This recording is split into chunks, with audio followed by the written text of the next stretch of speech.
یو څیز ډېر عام شوی دی، په کور کې هم خلک کوي، ډېره لویه ګناه ده. په دفترونو کې هم خلک کوي، په دکانونو کې هم خلک کوي، او نن سبا په سوشل میډیا په دې موبایل ډېر عام شوی دی او ډېره لویه ګناه ده، ډېره لویه ګناه چې هغې ته دروغ وایي. ډېر عام شوي دي نن. کور کې دننه بچي پلار ته دروغ وایي او پلار بچو ته دروغ وایي. نوکر نیک ته دروغ وایي، نیک نوکر ته دروغ وایي. په دکانونو کې سودا خلک خرڅوي، پکې دروغ وایي. ګاهک هم دروغ وایي، یاره وي دا خو بل دی ما ته په دې میلاوېږي، دروغ وایي. په منډو کې چې خلک څاروي خرڅوي هم دروغ وایي. او په دې سوشل میډیا خو خلک دومره دروغ خوري چې د هغې څه اندازه نشته. او بعضې خلک د دروغو مجلسونه جوړوي، خلک خندوي، د دروغو ډرامې جوړي کې دروغ دې دپاره چې خلک وخندي او پیسې پې وګټي. او د دروغو خبرې خورئ، خلک راغونډوي او دروغ وایي چې خلک ورپورې وخاندي. اوس به زه نن تاسو پوه کړم، موږ ته خو دا خبره ډېره اسانه ښکاري، خو اوس به تاسو زه پوه کړم چې په دې الله څونه خفه کېږي. رسول الله صلی الله علیه وسلم فرمایي ویل لمن یحدث، هغه انسان چې هغه خبرې کوي فیکذب او دروغ وایي، په خبرو کې دروغ وایي. او سله دروغ وایي لیضحک الناس، چې خلک وخندي، خلق اخاندي، ضحک یضحکو لیضحک الناس، چې خلق اخاندي. او دې کیم دې دپاره چې دا خلق اخاندي او خلق خاندي. رسول الله مبارک فرمایي ویل له ویل له ویل له، دې تباه دی وایي، دې هلاک دی. او ویل څه ته وایي؟ یو حدیث کې راځي چې په دوزخ کې دننه یو کنده ده، ادونه ګرمه ده چې کله د هغې دروازې کولو کې نو جهنم به ته امان غواړي، دوزخ به چغې کړي چې یا الله زه خو وسوځېدم. دوزخ په خپله دا سړی به هغې کندې ته ځي. پیغمبر وایي تباه دی، وایي غرق دی، یو ځل نه وایي ویلون تباه دی، بیا وروسته وایي ویلون له ویلون له ویلون له. دې سړي له د خدای له طرف نه تبی ده، هلاکت دی، تبی ده، هلاکت دی. او هغې کندې ته به دې غورځېږي چې د کومې کندې نه دوزخ امان غواړي. نن څومره خلک تباه دی. خلک په ښادو کې او په خوشحالو کې مجلسونه کوي او یو سړی راوغواړي او هغه دروغ خبرې کوي او خلک خندوي، دروغ خبرې کوي او خلک خندوي. او رښتیا ووایه نن په سوشل میډیا خلک ډرامې د دروغو جوړوي که نه جوړوي؟ ټول دروغ. څه دپاره دروغ وایي؟ چې خلک وخندي او زما دا شی په نېټ ډېر خلک وګوري او ډېرې پیسې وګټم. دا په نېټ باندې ډېر خلک ولې خندا خلک خوښوي؟ دا به خلک ګوري او خاندي به وپورې، دا به خلک ګوري او خاندي به وپورې، دا به خلک ګوري او خاندي به وپورې. نو زما به دا شی به ډېر زیات اوچلیږي په نېټ باندې، دا شی به په یوټیوب ډېر زیات اوچلیږي. نو ماله به د میاشتې لکونه روپۍ راشي. ظالمه په دنیا کې د لکونه روپۍ واغېشتې او دې ګټلې په دروغو، د خلکو په دروغو په خندولو. لیکن د پیغمبر مبارک د وینا مطابق ځان دې د جهنم خطرناکې کندې ته وغورځو. او د پیغمبر خیرې پیغمبر وي خدای دې دا سړی هلاک کړي، هلاک دي کې خدای دې وایي هلاک کړي. معمولی شی دی د مارونو، لیکن موږ ته به یې جوړه کړې ده پیسو دپاره. خوشطبعي عاجزه یې خوشطبیعتي چې رښتیا وی، رښتیا دروغ نه وی او خلک وخندي. خوشطبیعتي ورته وایي دا جایزه ده، دا حضور پاک کړې ده. یو بوډۍ راغله رسول الله مبارک له، وایي ما ته دعا وکړه چې خدای پاک ما جنت ته بوځي. رسول الله مبارک وخندل، وایي بوډایګانې خو به جنت ته نه ځي. ښځه په ژړا شوه. رسول الله مبارک ورته وایي دلته راشه، وایي بوډۍ به نه ځي، تا به خدای پیغله کړي نو جنت ته به ځې. په دې بوډاوالي حالت کې به نه دی، خدای به دې پیغله کړي. ان انشان فجعلناهن څنګه دی ابکارا عربا اترابا، خدای پاک به پیغلی کې نو جنت ته به ځي. نو ښځه خوشحاله شوه. یو سړی راغی رسول الله مبارک ته وایي ما له یو اوښ راکړه په سفر ځم. بل چاته وایي ورشه دله د اوښ یو بچی ورکې. یا الله رسول د اوخ په بچی سکو زه خو اوخ غواړم د اوخ په بچی زه سورلی کولی شم حضور پاک ورته وخندل ولې وی اوخ د اوخ بچی نیست اوخ در کوم د اوخ بچی شو کنه دې ته سوی خوش طبیعتی ورته وی دا خیر لکه معمولی خندا خلکو کې خود دروغ نه وای صحابه ته پیغمبر مبارک نه پخپله تپوس کوي دا الله رسول انک تمازحنا وی ته خو موږ سره خوش طبیعتی کې ته خو پیغمبر وی او انی لا اقول الا حقا زه خوش طبیعتی کوم خود دروغ نه ویم رښتیا خبرې کوم امنګ سکو موږ دروغ وای د دروغ ډرامه جوړ کو د دروغ فلم جوړ کو پیسې په وګټو او سب هغه په موبایل باندې او په نت باندې ورسور کو او د دنیا خلک یې ګوره او خندا د پاره خلک ګوري یارونو چې زه د تخیره او کم زما به قبول نشي چې پلار د توکینو قبليږي خو زه قبول به نشي او چې د دواړو جهان مبارک سردار د تخیره او کینو دا به قبليږي او کبه نه قبليږي دا ولې خلک د پیسو د پاره خپل خدای خپکای او د پیغمبر د خیر ولاندې ځان راولي حضرت ابراهیم علیہ السلام دا الله څومره جلیل القدر پیغمبر یو درې خبرې داسې کړي دي درې چې دروغ نه دي د مون خلک ورته توریه وایي لیکن د قیامت پر ورځ په هغې بیریږي یو موقع کې حضرت ابراهیم علیہ السلام د هغه چې کوم بادشاه او خلکو هغې د اختر میلې له تلل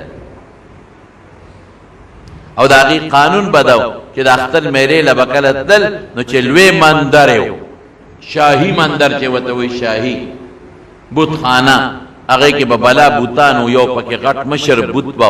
نو هغې ته به یې خوراکونه را دننه کړل هغه بتخانې ته مندر ته او په هغې کې به یې کېښودل چې په دې د دې بوتانو نظر لګي نو دا به برکتي شي نو چې کله به دوی د میلې نه واپس شو د اختر د میلې نه نو نیک به هغه مندر بوتخانې ته ورغلل نو هغه خوراکونه به یې خوړل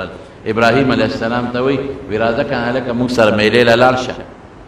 او ورته څه وایي وی انی سقیم زه بیمار یم اوس دلته ابراهیم علیه السلام خو ظاهري بیمار نو بیمار خو دې ته وایي چې خپې خوږېږي تبې وي درد وي وجود کې څه نقصان دی د ابراهیم علیه السلام وجود کې خو نقصان نو او وی انی سقیم دې ته توریه وایي د هغه د دې نه څه مطلب و چې زه بیمار یم ما ته لوی ټینشن دی د ټینشن نه غټه بیماري بله شته نه چې زما ټول قوم دوزخ ته روان دی زما ټول قوم په شرک کې مبتلا دی زما پلار په شرک کې مبتلا دی زما خاندان په شرک کې مبتلا دی دا به ټول دوزخ ته دي پیغمبر خو دې سره فکرمني نو ابراهیم علیه السلام دې سره فکرمن او په لوی ټینشن کې پروتو نو انی سقیم د هغه مطلب دروغ نو د هغه مطلب سو چې زه خو په لوی بیماری کې پروت یم او په ټینشن کې پروت یم زه څنګه لاړ شم د سره او تاسو چې کوم شرکي عمل کوئ هغې ته لاړ شم او ظاهري څه معنا وه چې زه چې چاته اوس وایي زه ناجوړه یم او ستا مطلب دی چې دماغي پریشاني ده نو دا سړی دروغجن نه دی خو ستا په ګومان کې څه دی ته وایې لکه دی خو جوړ دی وګوره ما ته وایي چې زه بیمار یم دا یو ټکی ووایي نو ظاهر کې شکل د دروغ وو نور پیغمبر نه دروغ نه کیږي پیغمبر د ګناه نه معصوم دی پیغمبر د ګناه نه پاک دی خو شکل صورت داسې ښکارېږي لکه چې د دروغ ویلي حالانکه دروغ یې نه دی ویلي د هغه مراد دا وه چې زما دماغي ټینشن پریشاني او بیماري ده دا یوه شوه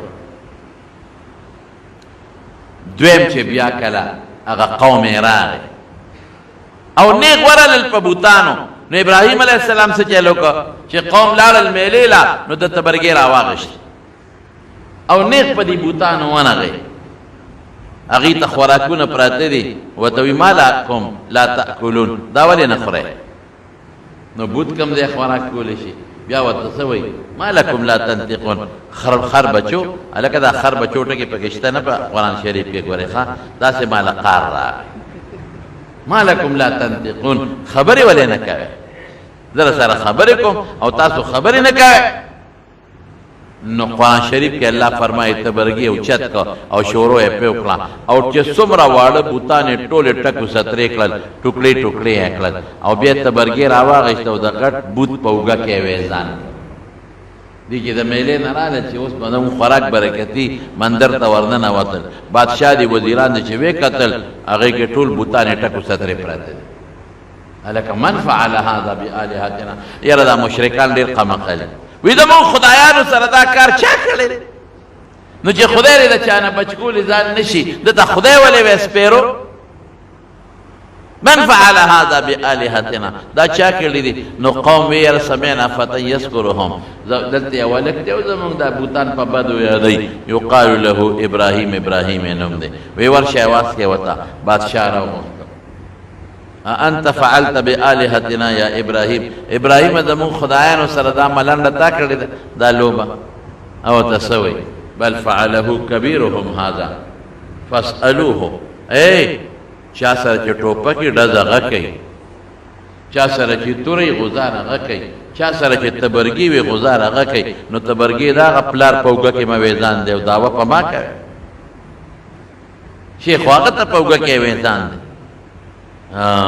لچا غوسه شوی دی د خپلو کشرانو ته ښه او په دې ټولې شروع کړې ده او ټولې غربولې دي ټولې ټکو زترې کړې دي ټولې برابر کړې دي هغې یو بل ته وکتل وی تپوس وکړې بابا جي نه ته بر یوګه کې پروت دی لږ معلومات دی وکړې تپوس دی وکړې بس هغې خو اوس که دا و چې دی خو خبرې نه شي کولی نه تپوس دی کولی شو نو خبره خو ابراهیم ټیک شو چې خدای ورته ولې وایه پټ یو بل ته ویره وي مونږ لمړوې ته وایي د مونږ د خدای غرق کې د دې خلکو مونږ عبادت کوو چې نه ځان بچ کولی شي دلته اوس ابراهیم علیه السلام څه ووی بل فعله کبیرهم هذا دې مشر دا لوبه کړې ده او ظاهر کې خو مشر دا نه دی ویلې او ابراهیم وایي نو ظاهر کې شکل د څه شو د دروغ نه دی دا ته اوس وایم دروغ نه دی خو شکل یې د څه دی د دروغ نور پیغمبر خو د ګناه نه محفوظ دی دروغ نه دی هغه چې دا خبره کوله د مقصد نو چې دا کار کړی دی مقصد دا قوم پړکولو مقصد دا قوم په دې پویولو چې قوم به په خپله وایي چې دا بود دا کار نشي کولی نو چې دا نشي کولی خپل بچي نشي بچ کولی غزار نشي چلولی نو زوی به خاورې درکړي د بیمارۍ نه به د خاورې جوړ کړي عزت به دله خاورې درکړي عزت او ذلت به هغه ذات کوي چې ټول مخلوق او ټول انسانیت او ځمکه اسمان د هغه په قبضه قدرت کې دی چې هغه رب العالمین دی دا دویمه شوه دریم څه دی دریم چې کله د مصر نه ووته دا عراق د بابل ښار نه نو په لاره د مصر بادشاه دا خبره ما د اختر نه مخکې څه کړې م د لږه ډېره خو دې مقصد دی درته وایم نو هلته یو ظالم بادشاه نو چې چا سره به خشته جینۍ و نو هغه به یې ترې رانیوله بس زناکارو بربنډو بدعملو بیا به یې څه کول چې چا سره به خاوندو نو خاوند به یې وله وجه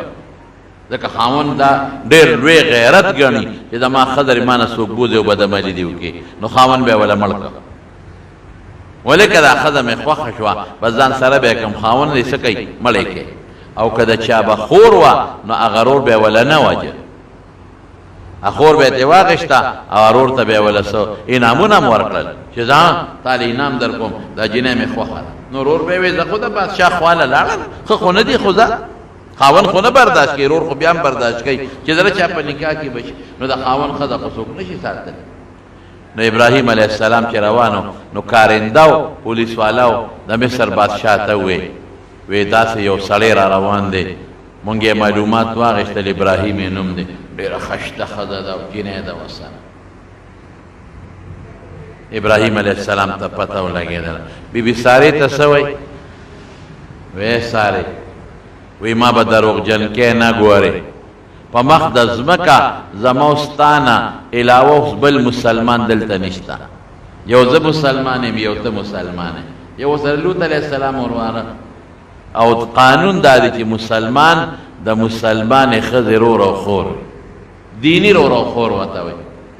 نو ما ته خپل دیني رور او خور یو ګورې ما به نه دروغجن کې ما نه تپوس وکړه چې دا دې څه ده ما ورته وایي دا مې خور ده نو که تا نه تپوس وکړي وایي تا مې رور دی نو دروغ ځکه نه دی چې مسلمان انما المؤمنون زموږ قرآن هم وایي اخوة المسلمان د مسلمان رور دی او مسلمان ښځه او مسلمان سړی رور او خور دی د دین په اعتبار د نسب په اعتبار نه دروغجن مې نه کې ګوره اوس ظاهر کې چې هغوی تپوس وکړه څه دی دا وایي دا مې خور ده نو شکل یې د چا دی د دروغ نه دی شکل د دروغ نور خو د هغه مطلب